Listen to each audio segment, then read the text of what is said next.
I didn't say it would be easy, Neo. I just said it would be the truth. The genius of The Matrix is it proved that movies can make us care about dry, philosophical ideas. In the Wachowskis' 1999 film about a programmer who realizes he's living in a computer simulation, the deepest intrigue doesn't lie in what happens, but in why it happens and what it means. All I'm offering is the truth, nothing more. At the heart of this story are questions like, what's real? Do we actually want the truth? And can human beings be free? Such abstract inquiries become tangible, personal, urgent. As Neo progresses from nihilism to enlightenment and becomes the One, the only person with the potential to free human beings from their machine overlords. This tightly structured hero's journey is the philosopher's journey. There is no spoon. Packaged as a gripping, action-packed Hollywood flick. 20 years later, here's our take on the deep meaning of The Matrix and why it's a guide to freeing your mind, which can help us uncode the modern Matrix of our times. Free your mind.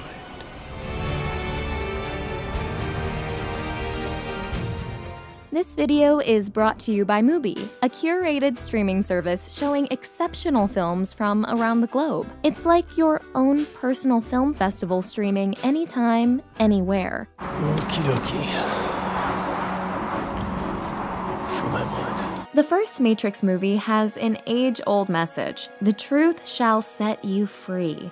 It was he who freed the first of us. Taught us the truth. Let's take a look at Neo's steps on the road to freeing the mind. On closer inspection, we can identify 7 major phases: dreaming, destruction, reconstruction, self-knowledge, doubt, belief, and love. Step 1. Dreaming of the question. Have you ever had a dream, Neo, that you were so sure was real? What if you were unable to wake from that dream? Neo's quest for truth begins in his dreams. When we first meet him, he's asleep, while his computer runs a search for a mysterious figure named Morpheus, fittingly named after the Greek god of dreams. Someone in Neo's computer, who we later learn is Trinity, tells him to wake up. Neo's not quite ready to do this yet, and the 2 sequences following this lead back to him waking up in bed, unsure if he's just had some strange nightmare. Neo complains of an inability to tell waking life from dreaming. You ever have that feeling where you're not sure if you're awake or still dreaming? And when he finally meets the god of dreams himself, Morpheus speaks to Neo's feeling of surreality. You have the look of a man who accepts what he sees because he is expecting to wake up. Ironically, this is not far from the truth. The twist is that it's Neo's so-called real life up until now that's been the dream world. You've been living in a dream world, Neo. Neo's mentor Morpheus represents intuition and faith in the unseen forces of the world, in direct opposition to the machine projections that use the eyes and rational arguments to enslave. His ship is called the Nebuchadnezzar, a nod to an ancient Babylonian king who, in the biblical book Daniel, gave the wise men of his kingdom the impossible task of not just interpreting his dream, but also telling him what the dream was. So, The Matrix tells us that trusting our intuition and dreams is the beginning of the path toward truth and mind-freeing. You're here because you know something. What you know you can't explain, but you feel it. You felt it your entire life. This mysterious inner compass points us in the right direction before our rational minds can catch up. Such shaping fantasies that apprehend more than cool reason ever comprehends. Neo's intuition and dreams lead him to form a question. Interestingly, we gather that Trinity and the others began their journeys with the same question. You know the question, just as I did. What is the Matrix? So what starts all these rebels-to-be on the path to freedom is a growing awareness of this invisible thing that surrounds them, the Matrix. That there's something wrong with the world. You don't know what it is, but it's there, like a splinter in your mind. The Matrix?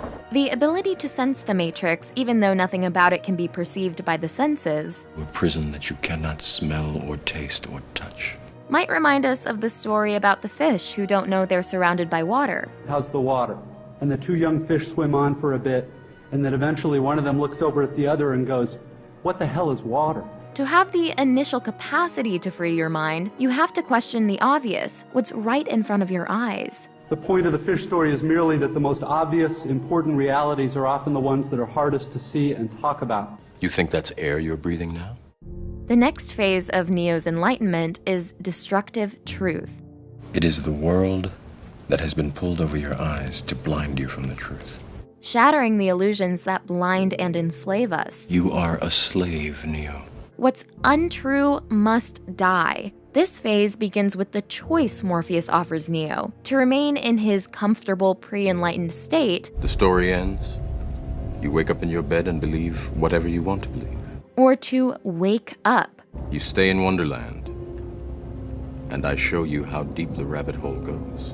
Until this point, Morpheus's team and Neo are just meeting each other inside the Matrix. But the red pill allows Morpheus's team to locate where Neo's actual body is in the field where machines grow living human beings to use them for energy. As Neo's false conceptions of reality are torn down, This can't be. Be what? Be real? the disruption to his mind is so violent that he almost dies. He's going into arrest. This is the first death and rebirth Neo goes through in the film. Am I dead? Far from it. Like a baby, he must learn to use his own body Your muscles have atrophied. We're rebuilding them. and to begin thinking for himself, as symbolized by seeing through his own eyes. Why are my eyes hurt? You've never used them before. Neo's training is a process of unlearning. Morpheus tells Neo, Don't think you are. Know you are. because the thinking that's holding him back is an obedience to the rules of the machines and their agents. Like gravity. What you must learn is that these rules are no different than the rules of a computer system. This is something we can all learn from, even if we're not yet ready to reject the laws of physics. Are we not also unnecessarily restricted by what we think we must do or can't do? What we deem possible? At the beginning of the movie, the power of the agents seems unbelievably giant. They are manifestations of the system itself. Yet their strength and their speed are still based in a world that is built on rules. Because of that, they will never be as strong or as fast as you can be. And the implication is that we too have unlocked power waiting for us if we unlearn our limitations. Once we start to unbelieve. Do you believe that my being stronger or faster has anything to do with my muscles in this place? After this period of destruction comes the third step, reconstructing a new reality from scratch. This is visualized in Neo's training sessions with Morpheus against a blank white background, where they have the ability to summon anything they can think of. This is the construct. It's our loading program. We can load anything from clothing to equipment.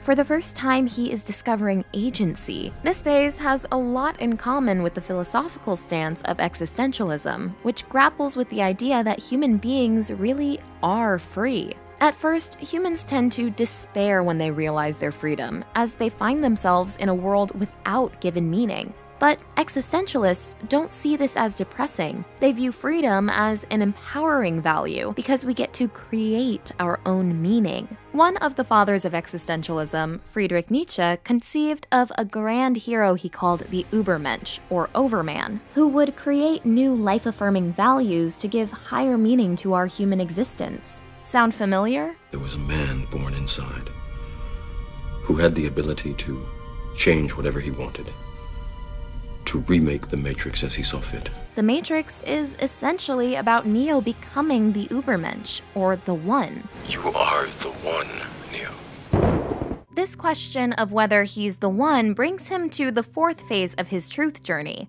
self-knowledge. It's Latin. Means know thyself. Morpheus brings Neo to visit the Oracle, whose name alludes to the Greek Oracle of Delphi. The Oracle seems to tell Neo that he's not the One. But you already know what I'm going to tell you. I'm not the one. Sorry, kid. In fact, though, what she really tells him is that the answers are within him. Being the one is just like being in love. No one can tell you you're in love, you just know it. We can't arrive at self-knowledge through others. Neo can't know he's the one because anyone else says so, and that's why the Oracle strategically shuts down the grand narrative others have been building around Neo's specialness. If you are, it's a very exciting time. No one's ever made the first jump. I know. But what if he does? Instead, she prepares Neo for a choice he'll soon face. In the one hand, you'll have Morpheus's life. And in the other hand, you'll have your own. Her words might strike us as off-topic. Why is she focusing on this instead of talking more about what we all came for, a declaration of Neo's important identity? But the information the Oracle gives him isn't an answer at all. It's a test through which he can define himself. She told you exactly what you needed to hear. That's all. While it's tempting to know how things are going to turn out, we're not supposed to rationally comprehend the facts of our future before it comes to pass. Prophecy is only valuable insofar as it provides useful information we can draw on as we form self-knowledge from within, through walking the walk. Neo, sooner or later you're going to realize, just as I did, there's a difference between knowing the path and walking the path. In fact, we get a subtle hint that the Oracle does believe Neo will develop into the One. She alludes to Trinity's feelings for him. I can see why she likes you. Who? And we later learn that she predicted the man Trinity loved would be the One. The Oracle told me that I would fall in love and that the man that I loved would be the one. It's pretty clear from early on that Neo is going to end up being the One. The real question is why he is. Is this the story of Neo discovering he's the One, or deciding that he is? Are we free to decide our own fates? Do you believe in fate, Neo? No. Why not? Because I don't like the idea that I'm not in control of my life. When the Oracle anticipates Neo knocking over the vase, And don't worry about the vase. What vase? she raises this unknowable issue of whether the future is decided or chosen. What's really going to bake your noodle later on is, would you still have broken it if I hadn't said anything? The Oracle's role in this story isn't to resolve this duality, but to reframe it. She disproves our assumption that fate and freedom are an either-or. And she's never wrong. Try not to think of it in terms of right and wrong. She is a guide, Neo. She predicts patterns while leaving room for the randomness that stems from choice. Her vision of destiny, an ever-shifting inkblot test. Do you think you're the one? When she meets Neo, her inkblot test of him reflects that he doesn't believe in himself. So he's not there yet. The necessary elements are present, but Neo will also have to decide his destiny. You got the gift. But it looks like you're waiting for something. The fifth step of the philosopher's journey is overcoming doubt. You have to let it all go, Neo. Fear, doubt, and disbelief. Neo's doubt is symbolized by his fear of falling. This is seen already when he's still in the Matrix. There are two ways out of this building. One is that scaffold, the other is in their custody. And pre-liberated Neo caves to his fear. During his training, Neo faces another great height. This time he makes the choice to jump, but he doesn't make it. So the fall demonstrates that he doesn't truly believe in his own capabilities just yet. Everybody falls the first time. The problem of doubt is embodied in the character of Cypher, who whispers in the Resistance's ear, tempting them to submit to the inevitable victory of machines. I'm tired of this war. I'm tired of fighting. I'm tired of this ship. Being cold, eating the same goddamn goop every day. Cypher rejects the truth, I know this stake doesn't exist. choosing instead to descend back into hedonism and ignorance. Ignorance is bliss. Through Cypher, the Matrix challenges its own thesis that mankind truly wants liberation and enlightenment. I choose the Matrix. The character forces us to consider, which would we really choose? A difficult but free life, or blissful subjugation? I know what you're thinking. Why, oh why didn't I take the blue pill? Many of us secretly prefer the lie, and will even fight to preserve it, if that illusion maintains our materialist comforts and protects us from suffering. Most of these people are not ready to be unplugged.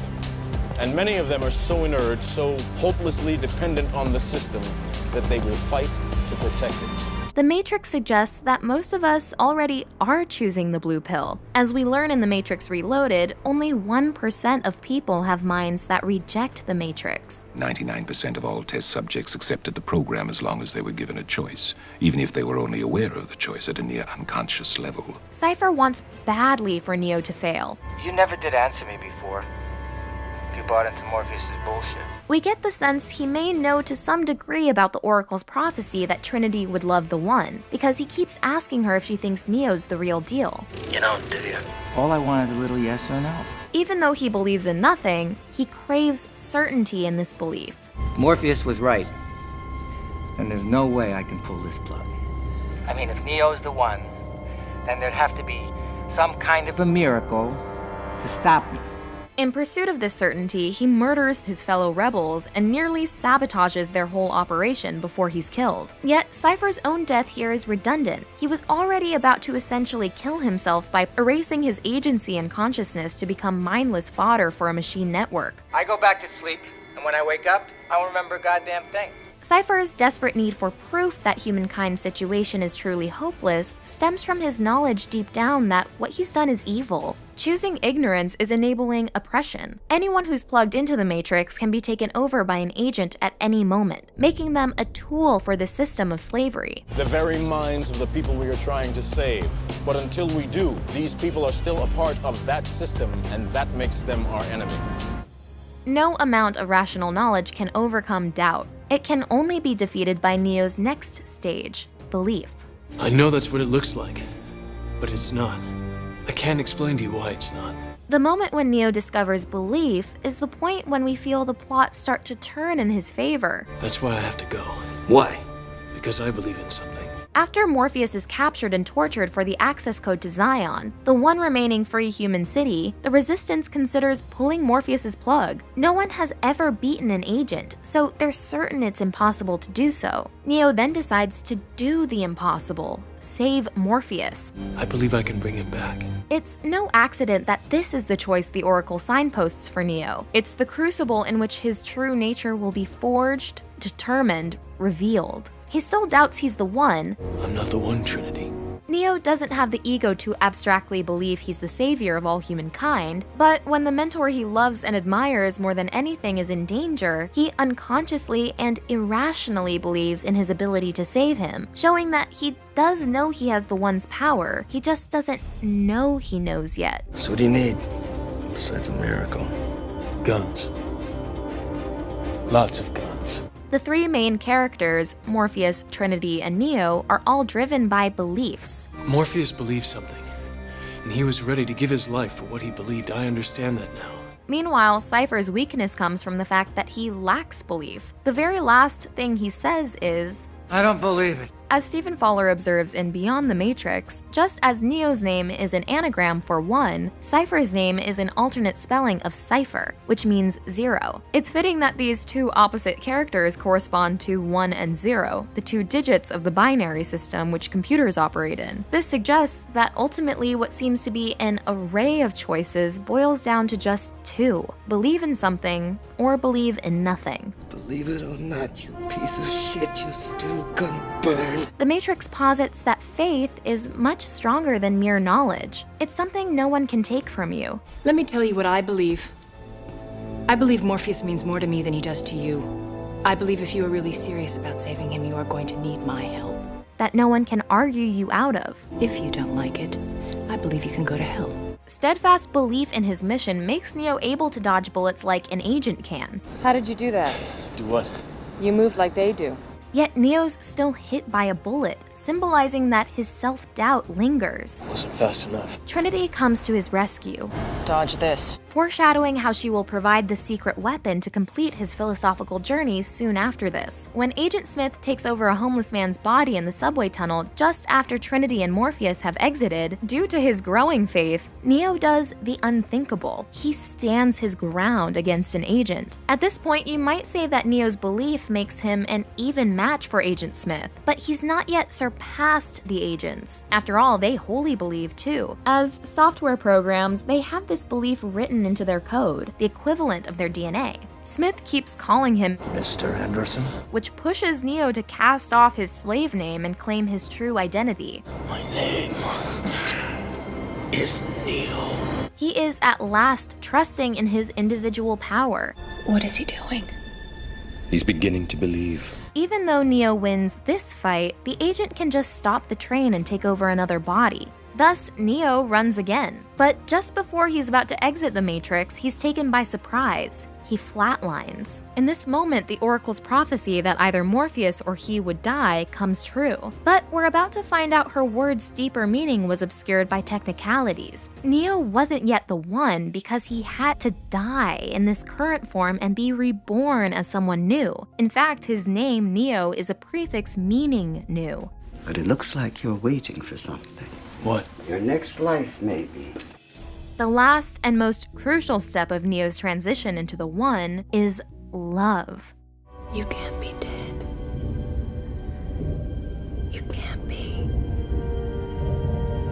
Because I love you. Another fact that holds true until this point is that death in the Matrix kills a person in real life. The body cannot live without the mind. However, the physical sensations in the Matrix are an illusion, so Trinity's love in the real world, coupled with Neo's exceptional ability to separate his real mind from his Matrix body, leads to his resurrection. Now get up. Belief made him as powerful as an agent, but belief powered by love is what makes Neo unstoppable. Now he fulfills Morpheus's earlier prediction. That I can dodge bullets? I'm trying to tell you that when you're ready, you won't have to. Armed with agency, self-belief, and love, Neo sees through the agent's illusory forms to the pure code they really are. This is a visualization of seeing the truth in full, seeing into the very essence of things. Now that he can glimpse this total truth, he can bend the code to his will. And after he goes inside an agent to destroy it from within, finally the agents run from him. During this sequence, we hear holy music, underlining that this infinite level of insight is godlike. How? He is the one. We've seen hints throughout that Neo's story can be interpreted as the Christ narrative. Jesus Christ, he's fast. He dies and is resurrected, thanks to the love of Trinity, or the Trinity? You can also associate the three central characters loosely with the three figures of the Trinity: the Father, Morpheus, you're more than a leader to us. Our Father. The Son, Hallelujah. You're my Savior, man. My own personal Jesus Christ. And the Holy Spirit. The nameplate of the Resistance's ship alludes to the Bible verse Mark 3:11, and whenever the unclean spirits saw him, they fell down before him and cried out, "You are the Son of God." Neo is betrayed by a Judas figure, and most fundamentally, he's a radical who comes to spread a world-altering truth in the hearts of people. Neo's defeat of the agent signifies the triumph of human values, culminating in love, the most irrational value of all. At the very end, Rage Against the Machine plays. The significance of this isn't just fighting the machines in this story, it's telling us to rage against what seems certain, impossible, set in stone. And in the last shot, when Neo flies upwards, this imagery is reminiscent of the Buddha, who could ascend to heaven after reaching enlightenment. The image is a visualization of how accepting truth allows us to fly free. A world without rules and controls, without borders or boundaries. Neo is not on the surface the most exceptional person. Not too bright, though. So it might strike us as jarring that Morpheus and others are so immediately convinced of his special nature. Why this guy? Go on your left. No, your other left.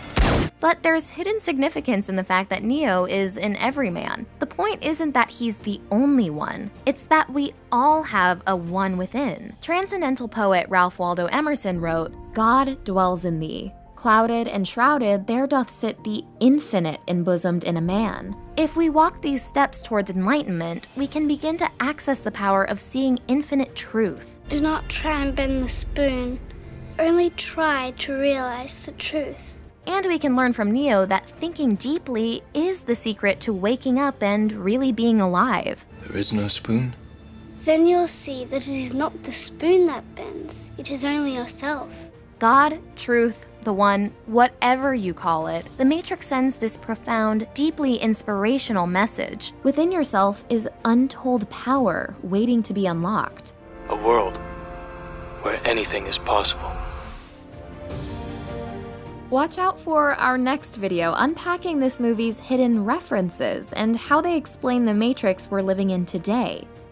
Hey guys, this is Alani, and today I want to talk to you about one of our favorite places to watch movies, Mubi. Mubi is a treasure trove of films. Every day, Mubi premieres a new film. Whether it's a movie you've been dying to see or one you've never heard of before, there is always something new to discover. So in this world where it's very easy to spend hours debating what you should watch, Mubi is like having a really cool friend with amazing taste in movies, making it so much easier for you. They feature hard-to-come-by masterpieces, indie festival darlings, influential art house and foreign films, lesser-known films by your favorite famous directors, and more. Plus, you can even download the films to watch offline, and there are no ads, ever. One movie you can check out right now on Mubi is The Discreet Charm of the Bourgeoisie. Luis Buñuel offers his surrealist, satirical take on the upper class in this Oscar-winning classic. We can't recommend Mubi highly enough. You can try it out now for free for a whole month. Just click the link in the description below.